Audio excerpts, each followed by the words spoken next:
పాపో బాబో చెప్పండి madam, scan చేస్తున్నారు కదా, ఎవరికి చెప్పం, సరదాగా అడుగుతున్నామని చెప్పి చాలామంది క్యాజువల్గా అడిగేస్తూ ఉంటారు. ఇది సరదాకి అడిగేది కాదు, ఎందుకంటే ఇది క్రైమ్ అన్నమాట. చట్టరీత్యా ఇది పాప బాబా స్కానింగ్లో చూసి చెప్పడం అనేది నేరం అని చెప్పి మీకు తెలియాలి. పీసీపీఎన్డీటీ యాక్ట్ ఒక చట్టం ఉంది మనకి ఇండియాలో. దీని ప్రకారం ఏంటంటే ఈ ప్రీ కన్సెప్షన్ ప్రీనాటల్ డయాగ్నోస్టిక్ టెస్ట్లో మనం ముందుగా పాప బాబా అని చెప్పి తెలుసుకోకూడదు.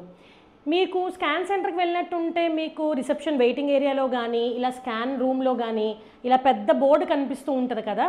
దీని ప్రకారం ఏంటంటే ఎవరైతే ఈ చట్టం ఉల్లంఘిస్తారో వాళ్ళకి 3 సంవత్సరాలు జైలు శిక్ష, 50,000 జరిమానా, రిపీటెడ్గా చేస్తే 5 సంవత్సరాలు జైలు శిక్ష, ₹1,00,000 జరిమానాతో పాటు ఆ డాక్టర్ గారి పేరు ఎంసీఐ నుంచి తొలగించే అవకాశం కూడా ఉంటుంది.